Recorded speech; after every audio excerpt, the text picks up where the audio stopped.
Hello, and welcome to the Canadian Story, where we discuss what Canada is, what Canada could be, and what Canada should be. Hello, everyone, and welcome to another episode of the Canadian Story. I am here with my guest, Jonathan Jacobson, who is a town councillor in Lacombe, Alberta, which happens to be the very place that I was born. So, very place that's special to me, and also my sister and her husband have moved to Lacombe. So, it's a place that's very dear to my heart and a place that I grew up around and in. And this is a man who loves that place. So I figured, why not have Jonathan on to talk about it? And Jonathan, you also own some businesses and you've done a lot of different business ventures. Do you want to give like a 30-second bio of yourself? Yeah, sure. So I am a city councilor. Yeah, it is technically a city council here in Lacombe. Right. for most people in the rest of Canada, you come here and say, how is this possibly a city? But Alberta, we like to pump our numbers up a bit, right? Yeah. People often ask me, like, why did we change from a town to a city? And it was before my time. So the truth is, I don't know. Maybe we get better status or something, and like the regulatory framework or something. I think it's to do with like roads and right. and stuff like that. Right. Honestly, I mostly think it was just something that some council wanted to do to say that was our claim to fame. We became a city. But, right. Regardless, yeah, I'm a city councillor. I also own a home building company here. I have since 2006. And born and Red Deer, Alberta, just outside of Lacombe. Raised here, went to school here. Lacombe has a small university, went to school there. I've been around here my whole life. My only venture outside of Lacombe to live was I went overseas to do postgraduate studies for a year. And I quickly discovered that I have neither the drive nor the interest in academia. So, oh man, I also did 1 year of postgrad, and then was just like, yeah, this is not for me. Yeah, for sure. So I came back from that, and that's actually what drove my entrance into business. I had so much student loans by the time I come back from the 1 year that I think I was doing the math, and just to work at what a job I could get at the time was going to take me about 15 years to pay this off. Oh, this is crazy. Yeah, I was there too. So I got to do something here. So I had always worked in construction, when I was going to school, and I was always interested in sort of the management end of it and the business end of it. And I thought, I should be able to build a house and sell it. Why not? So it was a great time in Alberta because, we actually were able to sell things here back then. Yeah, those were good times. Yeah, it was an interesting time. So I went out, lined up some capital, and I built my first house. I did it mostly myself in my spare time with my dad helping me. Sold it, paid off my student loans, or most of them. I thought, this is great. Why don't I do this? And the whole time, I was always under the assumption, because, again, the way I was raised, probably the same way. I mean, you assume you have to go to school to get some kind of degree to do something, because that's just what you're told successful people do. So, you won't be successful if you don't go to school, right? Totally. It never crossed my mind that I wouldn't become educated at a higher standard in whatever it is I was going to do. It was just like, this is what I'm doing right now to figure this out. So I started doing kind of one, then another one, kind of grew. And then I remember at a certain point, after about 4 or 5 years, I was like, I guess this is what I'm doing now. Yeah, well, it's like, I forget who said it, but you are what you do, right? Or what you are, or what you do is who you are. Yeah, but it was actually really interesting because what I discovered, and you've obviously discovered this in your own life, because you're probably the most successful nomad I know, honestly.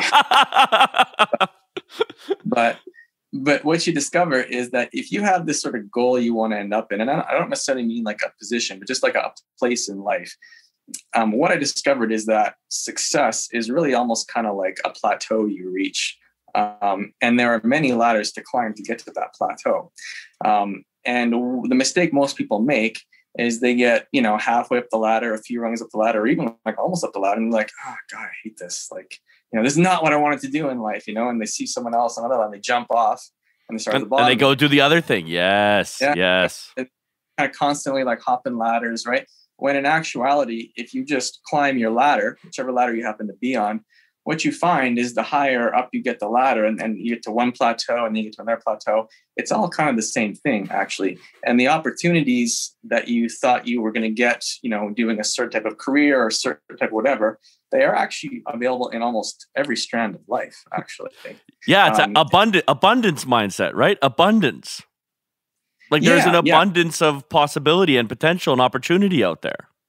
Yeah, there is. And understanding that, if you were, okay. So for example, I always wanted to have a job where I was going to be traveling a lot, right? Just love to travel, right? So you would never think in a million years that starting out business in, well, back then it was small town Lacombe, right? Right. Is ever going to lead to a career where that's happened. But in point of fact, what has happened, as the career progresses and different things become involved as you get to higher level, finance deals and things like that, is there's actually a tremendous amount of traveling, right? Across the country, right? So again, that's just a very small example, right? Of that, right? So again, what I discovered, I would, if you would have told me when I was 18 years old, coming out of high school, that when I was 38 years old, I'd be living in Lacombe, I'd be like, well, I have failed. Yeah, you'd be like, oh, well, that wasn't what I wanted at all. But where did I go wrong? And now you're happy. Yeah. And again, the lesson was along the way is that, the things that are important to you in life, they can be found pretty well anywhere, right? And if you're unhappy, my experience is that it's actually fairly rare that, changing jobs or changing locations is going to make you happy. True. Go on this more. The happiness has to come from within you, right? Because you have to realize, that changing your perspective and changing your outlook and understanding what it is that truly will make you happy, that's found anywhere. And it doesn't matter, if you're in Hawaii or Lacombe, right? It's going to be there, right? So that was my journey. And then, so along the way, politics has always been an interest of mine. And I really just got involved, for the first time in 2010 when my architect, the local architect, he told me he was going to be running for town councillor. And I was like, oh, you got to let me run your campaign. He's like, yeah. Sure. So, I'm not gonna lie to you. I thought I did a great job, but, he won, didn't he? He won. That's what determines whether you did a good job or not. Yeah, he won. But then I got enough to get noticed. So on the next civic campaign, the mayor at the time, was going to run for re-election, and he really wanted a campaign manager. So the town councillor was a friend of his. He said, well, you really should talk to Jonathan. He'll help you out. I was like, okay. So I remember sitting down, and that was kind of my first real taste of dog. That was Steve Christie, right? Yeah. I liked Steve. Yeah, he was a good mayor. Yeah. And he was running against the current mayor of Lacombe now, whose name is Grant Creasy, who's also a very good mayor and who I've come to like quite a bit. But at the time, he was your enemy, right? He was the enemy. Right? Yeah. That's what I love about campaigns. It just makes it's full on good versus evil, black and white. Like, and you know how it goes, because it's something that's within those of us who are addicted to this ridiculousness. That you create that enemy in your mind, right? And you're just like, but God will win, right? Yeah. But that was my first taste of it, because we were coming in definitely as underdogs for sure. And we were getting outspent. I don't even know what the margin was. They didn't release numbers back then, but it was clear we were underfunded. We were under everything, right? And the only thing we had going for us is that our opponent, Grant at the time, he'd been a councillor before, but he had no real idea about what he needed to do for a ground game to get this done. Yep. He had going for us with Steve, other than, he had a solid base of support. Because I said, look, you're going to have to grind this out, right? You're going to knock on every fucking door in Lacombe, in all of Lacombe, like every single door, over and over again. And he did. And to be honest, he really worked. It was really kind of cool to see that happen. And we won by like 59 votes. Wow. Yeah. I remember the best feeling. There's nothing like the feeling of winning an election. It's better than any other. I'm just telling you guys, if you get involved in politics, winning is better than sex. It just is. I was his scrutineer, and I remember being across from Grant's scrutineer, who was this really nice old lady. Of course. I mean, people in Lacombe are genuinely pretty nice. to be fair, there was none of this recall nonsense, or none of this. We're gonna protest this to the court. Right. But yeah, sat there, and I could see, and you know that feeling, and you can just start to see yourself edge up. You know, every time. Oh, the numbers are going up a little bit more. Yeah. Oh, yeah. And we're edging up. And when it was done, it was like 59 votes, and I saw the death in her eyes, and I was like, you saw the light go out, right? but to be fair, she was great. It wasn't a problem. She just thanked me, and that was that. And I remember going back to the party afterward, and I was like, yeah! Right? Yep. But this kind of gave me an interesting insight into politicians. Steve was actually pretty bummed out, and I was like, "What's the matter?" He's like, "Oh, I can't believe we only won by 59 votes." Oh man, they're all that way. Oh, because it's so true. Oh, I love that, Jonathan. That was great. Yeah, but anyway, so that was my first thing with that. Then from there I got involved. With the MP on his local board. That's where I met you. Yep. And then, it was always my plan to do something in politics, wherever that go. I have no idea, but I got to be 36 years old, and the next civic election was coming up, and there was no other political opportunities that were apparent because, Alberta's Alberta. It's not like they're falling off trees here with political opportunities. Well, right? And also like Albertans are fierce political animals. Like we've gone, like I try to explain this to the rest of Canada. I'm like, we had more elections between 2015 and 2020 than all of Canada, the rest of Canada had on a provincial and federal level. Totally. Right. So I decided, well, I got to get involved. If I'm going to go from the back room to the front, I got to do it sometime and just throw it out there. So I got to start now. I mean, otherwise I'm waiting until I'm 40 and who knows. So I threw my hat in the ring and ran in the 2017 civic election. And I managed to get a seat, and I'm planning on running again this year. So so that's I think actually my brother-in-law might be helping you on that from what we've been discussing, which will be great. But I'm thinking on Lacombe, because I feel like there's something special about Lacombe that can only really be understood by people like yourself and I who have loved it as a place. And I was just wondering if you have any specific thoughts on that. Like, what is it about Lacombe that's special to, like, when you decide to call a place home, it's like being in a romantic relationship, right? It's like you learn the little details of the other person, or you learn the little details of the place.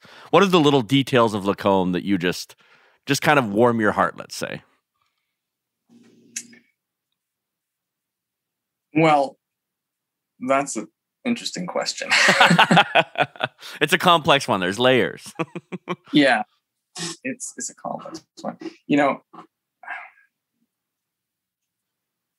I think the thing that I love about Lacombe the most, and I don't want to give you just boilerplate answers about community feel and we're close to city and blah blah blah. Yeah. It's I think what I love about it is that I think it's like the model city. It's the model microcosm of what the future of Alberta can look like.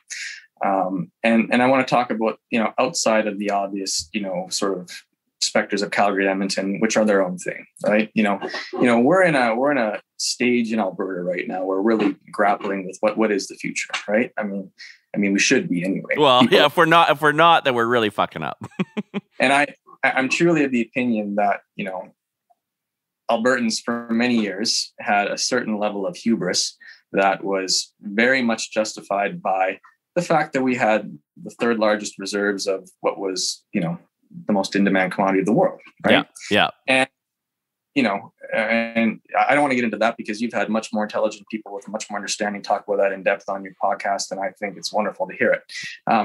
But speaking as an Albertan, it's kind of this weird process you go through. It's a psychological process you go through from, sort of assuming how important you were and seeing that, reflected in how you're treated, because there's really so much money flowing to this province, right? To really being treated what I guess you actually are in real life. Right. Pretty much just an afterthought, right?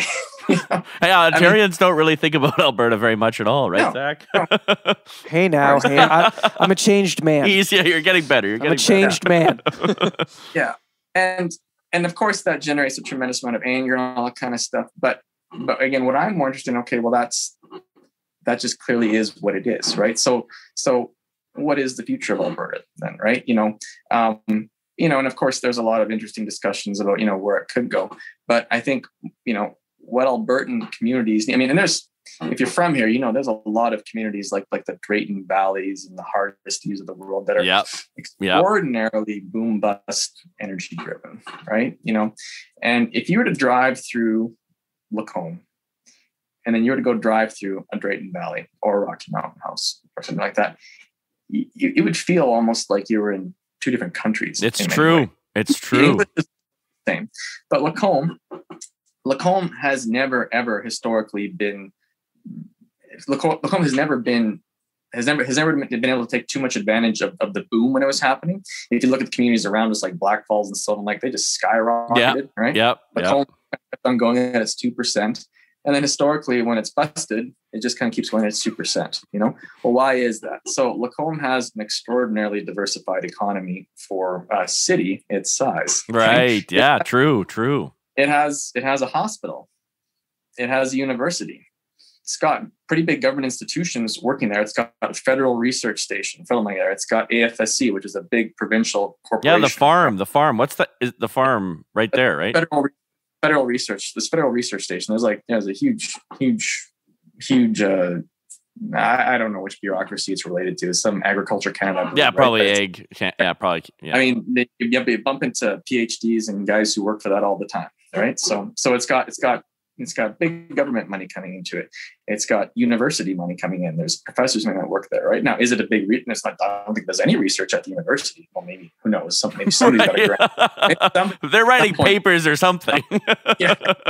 But the point is, there is a university there, right? There's a bit of an academia there, and of course there is oil and gas. But the other big thing is it's huge in agriculture, right? Massive. That was how my conception of the world was Lacombe growing up, right? Yeah. Because it just now.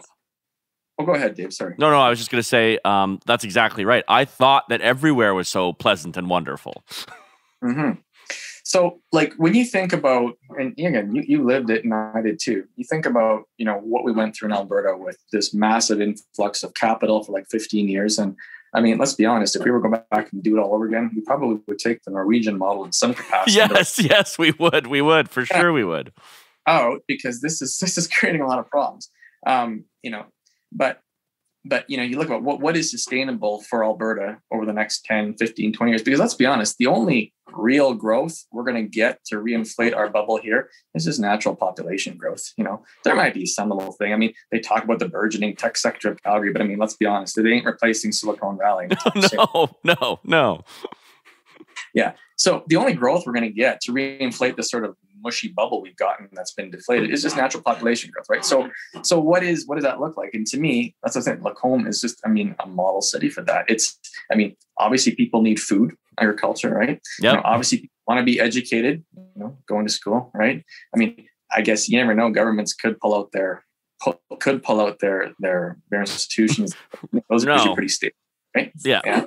And so to have all that as your economic base, that to me is very sustainable, right? And the hospital, like you said, people are always going to need healthcare, right? So and it's interesting because actually at the city of Lacombe, the administrative staff, the bureaucracy of the city of Lacombe, we get a lot of people applying to work there who don't often stay that long, only because they really view the city as a great chance for them to get the kind of job experience they wouldn't get at another small community like that, right? So even if they were go to a community of similar size, like a Sylvan Lake or something like that, again, they don't have all those institutions there. They don't get that experience at the bureaucratic level of managing relationships with all these different stakeholders and how we're going to incorporate that into policy and the whole nine yards, right? So it's interesting in that way. So that's what I think makes Lacombe special in terms of That is community literally one of the best answers we've ever had on that podcast. All future speakers should be definitely listening to that and taking note. That is awesome. Oh, I love it. And I'd never even thought about that. Like I've paid attention to Lacombe all my life, and I've never understood what made it special. And you just in what, like 5 minutes, articulated exactly why it is the ideal place. And actually, hasn't it won a whole bunch of awards too? Yeah, I mean, from like magazines you never heard of. I don't know. I don't know. I don't know if I did. I think it was the same magazine that said Red Deer was like number 4 tourist destination place. Oh no! Well, that's yeah. We're happy to have. Yes, yeah. Okay, so I love that. Now you and I had a really interesting conversation that I think about a lot to this day at Boston Pizza there in Lacombe. I think it was 2 Christmases ago. Do you remember that? Can you share a little bit more? A lot of interesting conversations, David. Can we share them on this podcast? Well, I mean, whatever you feel comfortable with. But yeah. I love what you were saying early on about your circumstances. I often say it doesn't matter where you go or what you do, you'll still be there, right? So you're going to have to deal with yourself wherever you are or whatever you do, right? So unless you can get to the point where you genuinely come to have some self-love and appreciation and also respect, you're never going to be free to achieve what's possible. It's like you suddenly realize that you could build houses, and that one realization was your jump-off point to transform your life. But what was this? That's the external symptomatic version of what actually was probably happening inside of you. And I'm interested in, like, how were you able to deal with whatever it is that was going on and come to that level of confidence in yourself? Because you just exude confidence. It was one of the first things I noticed about you. Like, I work with politicians all the time. Not a lot of them exude confidence. A lot of them are very insecure people. But you are just like, you're zen. You're zen. And I want to know what you think got you there, if you've thought about it. But you're like the kind of guy who's thought about these things. Well, so yeah, I suppose I have. And I can tell you that I certainly don't think of myself that way. So it kind of feels weird to say, well, let me tell you about my confidence. Right? I think of it like that. But what I can tell you is that I have had very, very, very deep failures in my life. Embarrassing failures that I don't mean like failures as in like I tried and it didn't work out. I mean failures where like I didn't even take the shot, or I Right. Failures that really, as both a human, but even as a man, you just feel like emasculated, honestly, right? And it was those failures, frankly, and working through in my brain, again, the deep disappointment of, again, not failing, but the deep disappointment of the fact that I didn't even step up to the plate. Yeah, I didn't even try. I was a coward. Yeah. And realizing, when looking around me and seeing like, that's pretty well everybody, everybody's got a story of how they would have done it, maybe some more than, right? Yeah. But I was like, failure is just so easy to do. And I don't mean failure as in like you fail, just not accepting the possibilities of life, if that makes sense. Yep. Right. Yep. So, and it wasn't just like where I snapped my fingers one day and it was like, okay, well, now I'm this, right? But what I can tell you is that going through my career, not really so much on the political side, that was actually fairly easy because I found that I'd gotten to a point in my life where who I am as a local politician and my message is just an extension of who I am, which is a much more easy and organic thing to do than to try to be what. Way easier. Like you're not right. Yeah, you're not trying to fit into a box. Yeah. You just are. I'm not trying to keep on top of the issues. I'm just like, this is who I am. This is what I think, and it's cool if you don't want me to be a representative, and that's fine. So that's easy. Yeah. But yeah, we can honestly have a 3-hour conversation on a podcast about what I've gone through in Alberta here, from the up to down. I mean, Yeah. and it has been exceptionally difficult to survive out here, right? And so, like I said, so it really wasn't that one day I woke up and I'm like this. It was really the sting of some of my biggest failures, and failures of, I'm just going to call it desertions, I like that. That's a good word. Desertions, where I was like, you know what, that happened once, but it's not going to happen again. You ever read The Red Badge of Courage? Yeah, one of my favorite books, actually. Yeah. Yeah. No, I honestly, I forget. It's been so long. I forget the protagonist. But you know how, basically, he ran away, and then eventually the book is how he kind of basically made his way back, and then at the end, he goes charge, and he takes the flag, and he carries the flag over the barrier. Yeah, for sure. And that, in many ways, was my mental journey, right? Into how I became who I am now. It wasn't like all of a sudden it was like that. It was just like the shame of fleeing from the battle, to my mental battle, right? Knowing that I'm not doing that. I know that that's not me. I know I'm not going to do that again.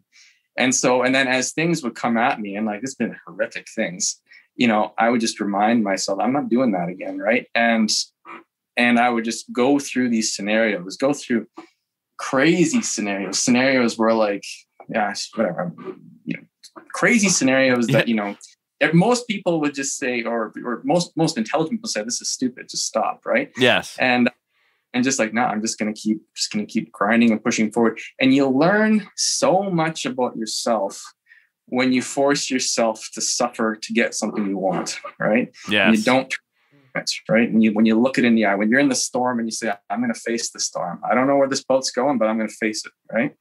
And every time you get through, because you do, whether or not you're successful, but you get through. Every time you get through, you just learn more about yourself. You become more comfortable with that, right? To the point where you're not really afraid anymore of failing or anything like that. And you become comfortable in your own skin, right? And you learn that, it's not really about what you want to do. It's, do you have the mindset to do it, right? Yeah. So, yeah. Well, and also in my own experience in that front, failure was the best thing that ever happened to me. When I look back on it, it's every time that I've failed that I've become better at something. Not every time I've succeeded. Every time I've succeeded this is what I think people who don't understand about being successful is, we don't actually like the success as much as the failure eventually. Right? For me, every time I fail, I actually learn. So like, I'll take chess, for example, right? So my cousin Daniel plays like 4 or 5 hours of chess a day right now because he's a roofer and there's no roofing to be done, right? And so he's just playing all this chess and he's kicking my ass every single time we play. But I tell you, I get a little bit better every time I lose. Another piece clicks. Oh, that's why he's doing that. And he's better than me. But and there's a lot of people who hate losing so much. Like, losing is that drives them to like emotional places. For me now, it's not that I'm trying to lose. It's that losing doesn't scare me anymore. Yeah, no. And yeah, losing doesn't scare me, and putting myself out there doesn't scare me. Money doesn't scare me at all. So many people are petrified of doing something because they're worried about losing their financial position, right? I mean, I've lost my financial position and made it back probably, I don't know, 4 or 5 times, right? Yes. I'm the same. I'm in the same boat. Yeah. And, in some ways, I think money's a gigantic distraction from it, because it's kind of like, it's almost like it's almost like a red herring, like people are like, look over there, I'm worried about it, but it's not really relevant to actually what you want to do. But I do have to say, to that point though, I had to do a little bit of review lately, because I realized that I had almost become addicted to the challenge of figuring out how to deal with terrible situations. Right. There's just been so many. Right. And, and sometimes you kind of, oh, sorry, that's my dog. No worries. Mine is sleeping right now. So, yeah. So sometimes, well, not sometimes, I realize, like figuring out how to get through just, something after something, and kind of, and the feeling of it's like the feeling of like when when you play like a crazy video game and you've been at it for like 24 hours and you finally like figure it out and you're like, I just broke through. It's like a breakthrough. Exactly. It's a breakthrough moment. And then kind of to realize like I think I'm getting addicted to these sort of breakthrough moments of this, right? So there is also that to it too, where you also have to, it's good that you realize you can get through that and do that, but you also have to look things in the eye honestly too and say, okay, well, you got through it, but that doesn't mean you should keep going back and doing it. Right. Well, it's almost like drinking, right? It's almost like you feel good after you recover from a hangover. Sometimes you feel really good, right? But it's like you shouldn't keep drinking so that you can have the hangover so you can get through it. That's not the way. I don't think anyone does that. Oh, I did that for a while. You would drink to get a hangover to feel better after your hangover? There's almost a euphoric feeling when you recover from a hangover. Okay. So I guess I view it almost more as the ability that you talked about, that you asked me about. It's not really the end goal. It's a skill that you should develop along the way. It's a process. It's a protocol. It's a protocol. Right? Exactly. Number one, you got to go and grab what you want, right? Number two, you got to learn to, not be afraid. You're going to get through it no matter what, right? But then if you want to go, to use your language, you told me once, if you want to level up, right, you got to take all that now and apply it to get where you want to go. Yes. Right? Yeah. Well, I always think the way that I like to think about it is everything should stack on top of itself. Mm-hmm. Right. So a mistake can be used as a brick in the foundation of the building you're building because it's taught you a lesson. The way I describe it is like, it's kind of like in a tongue-in-cheek sort of way, alchemy, right? It's taking lead and turning it into gold. That's actually what the idea of alchemy is all about, right? And that's actually what Peter Thiel's 0 to 1 is too. That all of these concepts are the same, taking chaos and creating order, right? That's really the skill, at least in my mind. But the most important version of that alchemist process is taking your emotions and turning them into something productive. Right? That's really interesting. That's what I noticed in you. It's like it's a stoicism, right? And people love stoicism because it's like, we all know shit's coming. We all know suffering is inevitable, right? Everyone you love is going to die or you are. Those are the two options, right? Right? Suffering is coming. So how are you going to handle it? Between the stimulus and the response lies the choice. That's how you get through tough stuff. Would you agree? Yeah. And in fact, to put it more in layman's terms of what you said, I often think of it as, well, I'm going to live through this one way or the other. Like, I'm not going to die unless I do, and then it won't matter. Or if I do have to worry about it, it won't be with these problems, that's for sure. Exactly. I love that. Well, actually, I think of that way in romantic relationships as well. So many people, they're like, oh, after a breakup, they're like, oh, I can't handle it. I'm just so sad. It's like, well, I only get one life. And as much as I would have liked to be with that person, they either I've decided or they've decided that this isn't working and we both have, and we've parted ways. If I just sit here and mope about it, I'm just all I'm doing is wasting my life. Yeah, it's a question that becomes a lot more prevalent. I mean, how old are you now, Dave? 31, 32 in April. Yeah, it's probably going to hit you more in about 7 or 8 years. But yeah, so I was funny. I was just talking to my wife about this the other night, in relation to what you were talking about before. I've become very cognizant very recently, that I've only got a couple more good kicks at the can here for doing something. When I was making a lot of mistakes and trying these other kinds of mess, you just have this notion that, well, I got lots of time, like I can screw up. I'm kind of almost enjoying this screwing up because I'm really learning here and getting this figured out. Right. And, right. Yeah. So now again, my thinking is more along the lines of, okay, so there's a certain level of, it's in, what's what I'm looking for. Maybe not bravery is the word, but like there's a certain level of you admire someone who's willing to get in there and try things out and that kind of thing. I know I do, and that's why. Oh, for sure, yeah. I do. It's not the critic that counts, right?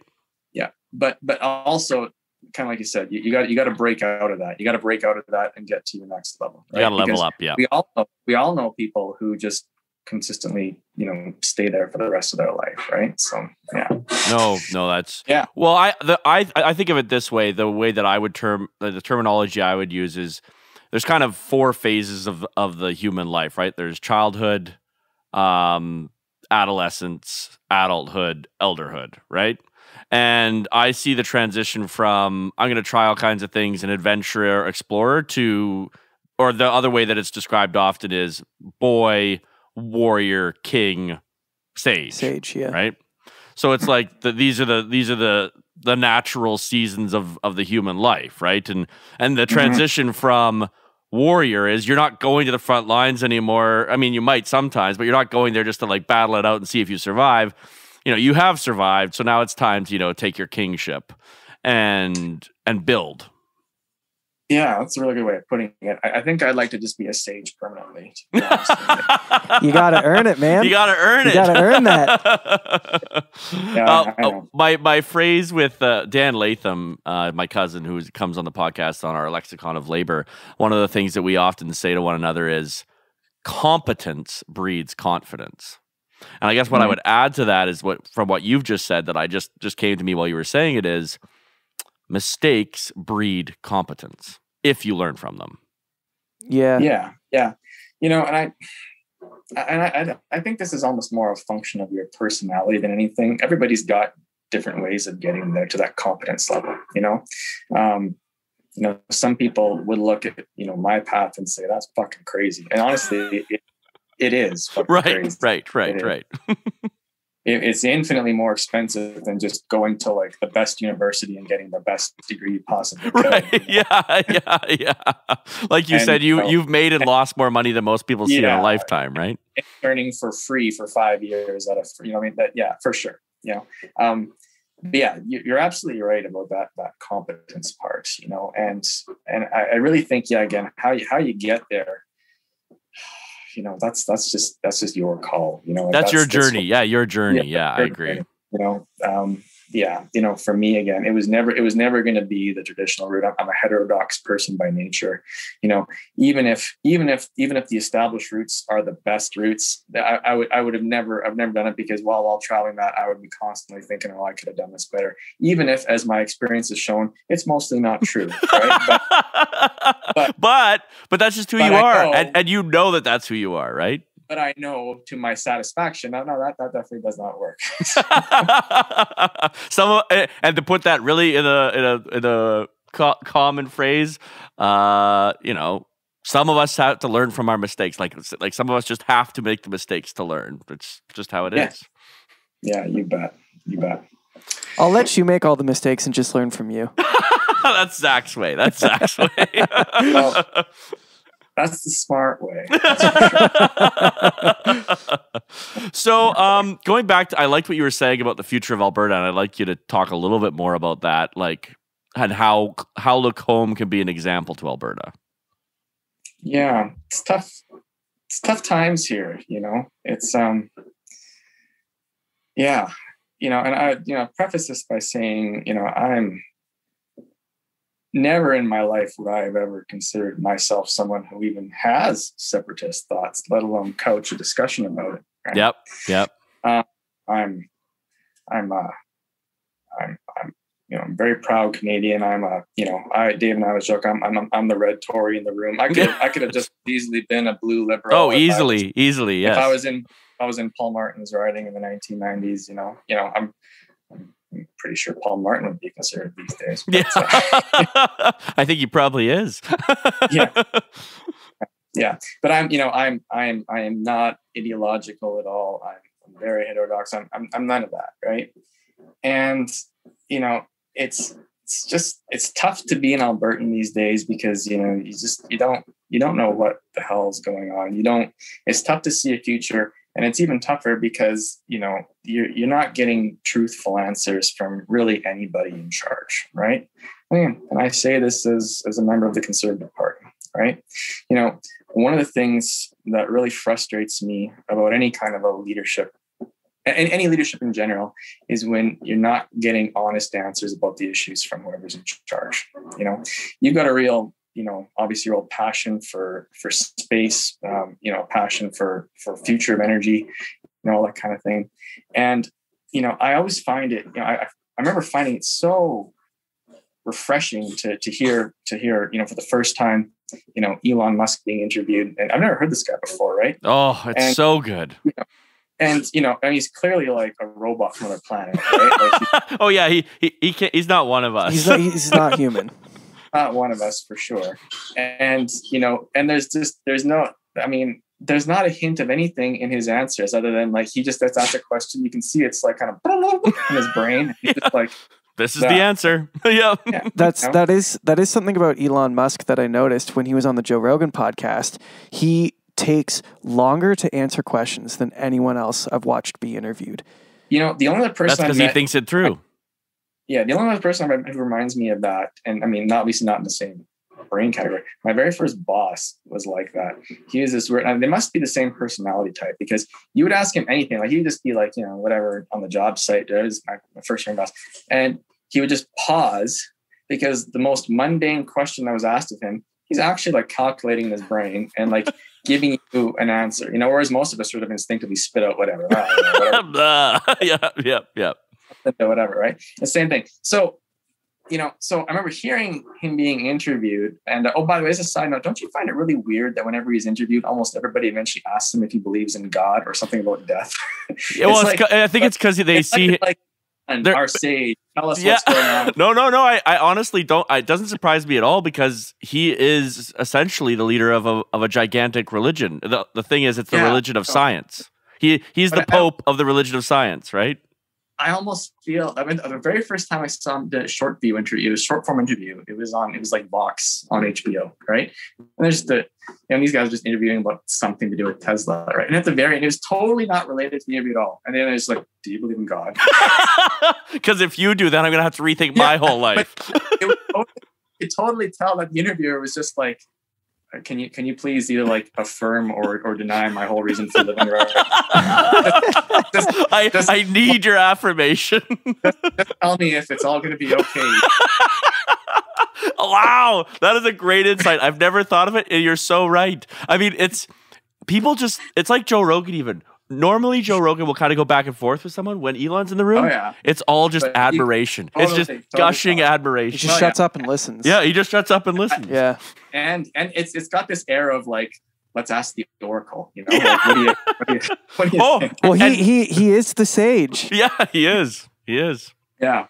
But anyway, so the point I'm trying to make was that, hearing him talk about what is obviously an extraordinarily contentious issue in Alberta, which is energy, right? It's just like, well, why can't we have this discussion here, right? And why can't we have this? And then I just honestly forget his name. It was your second podcast. It was Alexei Simakov. Yeah, same thing. Obviously, he's not Elon Musk, but he's someone who's got an extraordinarily detailed technical background on energy, right? And there's no animosity towards fossil fuel in his discussion, but there's also no animosity towards clean energy either, or it's just like, this is what is, right? So when I think of what happened here in Alberta, in terms of what happened to our energy industry, the more I think about it, I'm almost angry, and not because of the anger you're thinking. I'm angry that our leadership, both nationally and provincially, did not recognize the truth of the arguments that were being put forward in the early 2000s. About Indigenous relations, right? Okay. Now, I'm of the firm opinion that, you don't cast stones at the other side because everybody got crazies in their own bench. So I'm going to dump on the right a little bit here, because I am of the right. But and then give a solution. Remember, that's the rule, right? Yeah, I'll give a solution. Well, the solution is simple. The solution is the solution to everything. But look,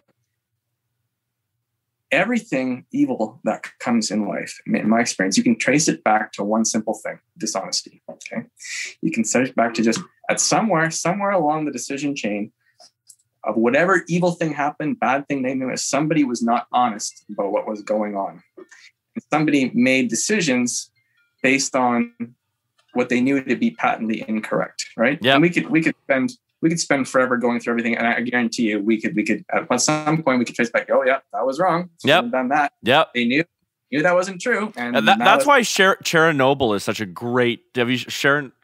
Am I saying it right? Chernobyl. That's why Chernobyl is such a good show. Have you watched it? No, I haven't. Oh, just what you said is it. That is like the case study of what you just described.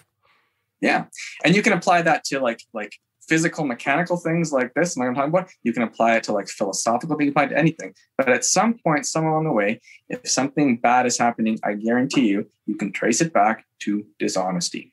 And someone tried being dishonest. So, the leadership back in the 2000s, provincially, federally, they were, and I believe it was liberal governments actually in the 2000s. Anyway, the truth that was being brought forward at that time about both the environment and our Indigenous relations was being completely swept under the rug, because mocked. It was being mocked. Yeah. Up under the rug. And and it was easy to do it because frankly, there's a lot of crazy in that, right? And there's a tremendous amount of untruth on that side of the argument. Okay. But again, truth wrapped in untruth is just, it's still truth, right? And the untruth is simply a red herring, right? And it gives you cover to not deal with the truth that needs to be dealt with, because there's a whole bunch of untruth that you can, that's politics, right? But look what's happening. If the leadership at the time would have said, look, there's a lot of crazy there, but these are issues. This is actually true. We are going to have to, create an actual framework for, First Nations relations and get this issue fixed, because this is a group that's ripe for picking for extremist elements here, right? Yep. And we need to honestly address this, right? And you know what, let's look at the science of these environmental issues, right? And let's look at the science of it. And if we would have got on top of that and prevented it from becoming a partisan issue, we would have pipelines today. Yep. We'd have a much more functioning fossil fuel industry. And if it was made clear from the get-go, like, yeah, you know what? It's true. Clean energy is eventually going to replace this, and it is better energy. It's still around. And you know what? The best way to get there, to pay for this is this industry. Yes. That is going to be a industry. Yeah. And we're going to plan this over the next 35 years, and we're going to do this, and we're going to broadcast this, and we're going to insulate ourselves from the absolute insanity that's out there trying to shut this down. Yeah. We're going to make ourselves, and I get angry thinking, why didn't that happen? Right. And again, it's because leadership unwilling to leadership unwilling to look truth in the face and deal with it. Right. So cowardice. It's cowardice. So what's the future for Alberta? I don't know, man. I don't know. I think very likely Alberta is going to enter a period of deep stagnation. I think we're going to be something akin to, Detroit, Ohio, Wisconsin, that kind of thing. There's going to be pockets of things going on here and there. I think it's likely we're going to have, a highly displaced workforce that, as much as they talk about, we're going to transition you guys to green jobs. We all know in actuality that hardly ever really happens, because it's great to talk about it. It's much more difficult to put a coherent plan into action that actually transitions people who even have the aptitude to do that in the first place to make that happen. Right. Again, as I've heard your experts talk about a lot. Yeah, there are jobs in green energy, but there's not as many. Right? No, exactly. So there's not even as many jobs in oil. So some of my closest friends who own oil companies say, David, the jobs aren't coming back even if we get $100 oil. We don't need them anymore. Yeah. The computers do it. Yeah. Yeah, totally. So, it's not easy, So Alberta needs to look itself in the face and say, okay, you know what? Regardless of how we got here, we can get angry about it. And when I say I get angry, I don't really get, I'm just like, wow. But, the solution is... You get baffled. You're baffled. Yeah. David, the solution is simple. It's just honesty, right? It's we can talk till we're blue in the face about how we got here, It's much more productive to say, well, we're here now. What are we going to do? And what is the situation? The situation we're in is we don't make nearly enough revenue to cover our expenses, right? Yeah. We've got an extraordinarily bloated service delivery system that people need to decide either A, we're going to pay for this, or B, we're going to have service cutbacks. That's the people who need to decide that, right? Yep. Okay. And you know what? It's because politicians no longer want to make hard decisions, right? Oh, yeah, no, I know, and have those hard discussions, and we need to, we need to get our heads wrapped around the fact that for 15 years, we were so poor in managing our finances, and we made such terrible assumptions that we probably genuinely do need to raise our taxes to pay for this, because what we're pumping and pushing out onto our kids and grandkids is unconscionable right now, right? And we need to accept the fact that, if there's another boom coming, we have no idea what it is and we can't plan for it. We need to accept the fact that we had that time. We need to get down to the grind of just unsexy, good government that, we got to cover our costs. We got to do this and accept that, and if you don't want to live here, if you want to move to someplace sexy, like, Austin, Texas, apparently that's where everybody's going these days. Yeah, I heard. Yeah, I've heard. Or apparently Cambridge, Ontario.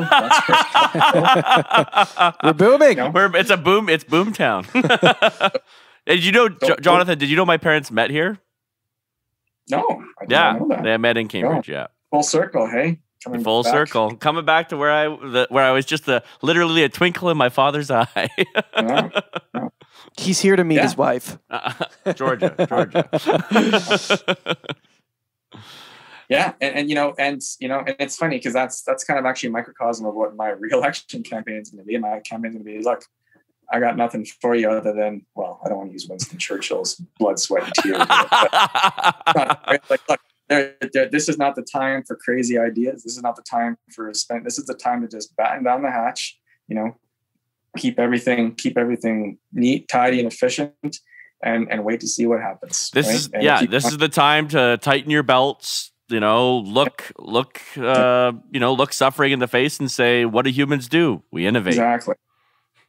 I think there's interesting things that can be done in a very focused fashion. Some of your guests have talked about it, like, I think it could even be done at a provincial level, like creating a permanent standing budget for, research and development in clean energy, that kind of thing. So it creates an industry that, businesses come in. I mean, those are interesting focused things that can be done. But I think the worst thing that we could do right now is, start, these massive spending programs, trying to pick and choose a winner in an economy that, again, we need to batten down the hatch, get everything under control, at least get our budget balanced, and then, wait for the economy here to tell us where it's going to go. I really love that. And I don't know if you've thought of it that way, Zach, but I've never thought of every evil comes from dishonesty. I've never thought of that. No, but that makes sense to me for sure. You are a sage. Yeah, you're already there, man. Yeah, you made it. You made it. So this is a quote I can't take credit for, but it's one that really powerfully impacted me because it very succinctly summed up in my mind what I had sort of tossed around forever. And it's from Jordan Peterson. But he said, in heaven, everyone speaks the truth. That's why it's heaven. Oh, ooh. There we go. The prophet himself. Bless really that man. Take that through to its logical conclusion, you would think, yeah, that would be paradise. Yeah. Huh. It would certainly. There's so much more space for progress and innovation when people stop pretending, for sure. Mm-hmm. I would say I only realized this for myself maybe in the last year. So I just got to this realization myself, but it was like, I guess I just have to be me. Like, yeah. I guess I'm not going to wear a facade anymore. For so long, I've been serving great men waiting for their approval. So long, right? That was what I did. That was my whole life. And when it was when actually one of my mentors who will be coming on the podcast later, but it was when he said to me, why do you keep asking them for something they will never give you? Mm. Because if they give it to you, then you don't need them anymore. Yeah. Yeah. No, that's very true. Yeah. And you're clearly taking off and doing wonderful things. Kind of along that point, it was not quite put that way, David, but for me, it was a conclusion I came to very quickly once I'd been elected. And so I wouldn't say that I was someone who's necessarily looking for somebody specifically's approval, but I was I was definitely someone who was interested in other people's approval in general, right? Most of the mistakes I've made in life, the big ones, have been because I was basically subjugating myself to what I wanted someone else, or either to think of me, or just absolutely putting my interests, subjugating my interests, essentially, right? And a lot of that has to do with being raised in a type of philosophy where you're made to feel selfish by thinking of yourself first. Yeah. Oh man. Oh, I could go on. We could talk about that for another for a day. Unfortunately, we have 3 minutes left, but I've really appreciated this. Always love our discussions, and part of what I love about this podcast is I get to share the brilliant minds of the people in my life with whoever wants to listen. And I like to say to some of my friends, I collect friends like people collect cars, right? Yeah. I care about them. I want them to be really impressive. And when I find them, I'm not ever letting them go. So you're one of those friends to me for sure. And I really appreciate you. And just the insights, I don't know, Zach, you could probably speak to this. This has been one of the most brain stimulating conversations we've had. Yeah, I love the direction it took in terms of looking failure in the face, being willing to live with failure, and that being the route to success. A lot of people don't realize that you get to success through failure. It's not that failure is on the other end of the scale. It's not a dichotomy, it's a path. Exactly. You have to go through it. One of my first mentors in the music industry told me the only difference between him and me was that he had messed up the job more than I had. So you have to go through. I appreciate that. As I told you privately, I started listening to this podcast in anticipation, and I was just blown away at your level of professionalism and how good this actually is, right? I mean, to be honest, this is my second podcast interview. My first was a friend of mine. I don't know if he had more than one episode. It was kind of like he set up some kind of like microphone he bought from Walmart, and we did it. I was kind of expecting something like that, right? When I heard it, I was like, "Oh shit, I gotta get on my game here." We aim to impress. Yeah, we aim to impress for sure. I really appreciate you inviting me on, and just again, maybe I'll give you a little bit of a compliment back. It was actually meeting you and becoming your friend that was one of the great moments in my life in terms of my own personal development, because you literally worked prime minister when you were how old? 23. Yeah. Yeah. You got into the PMO, like little boy from backwoods, black. Haynes, Alberta. You got homeschooled. Yeah, homeschooled. Like yep. Don't even have a high school diploma. Yeah. You don't have your high school? No. Amazing. No, I started university at 16. I took my first university course when I was 16 online. So, amazing. So to sit down and just have a beer with you the first time and just start to talk, it was just, and then to see, how, my thoughts really resonated with you, and thinking, wow, this guy's talked to literally the people who run the country, and I'm sitting here holding his attention, and we're having a great time. Like, I guess I must have something to talk about. True. And that was great, and so I'd like you to one of the things you'd say to me a lot is that watching me and Patrick Rogers and some of those guys talk changed your view on politics. And do you want to share that with the listeners, or? Yeah, which conversation are we talking about? Just watching us talk. You said it was like we had a different language. Yeah. So again, I have come to the conclusion too, because I know a fair amount of federal, and I'm not even sure that all the elected politicians really know how the system works. Oh, they don't. I mean, I know that they think they do, right? Yeah. In terms of where the actual communication, where the alliances, where the influence is peddled, how the things that happen. I mean, that really happens at, for lack of a better word, the courtier level, right? Yes. It always has. Always. It's like everyone talks about the kings and queens.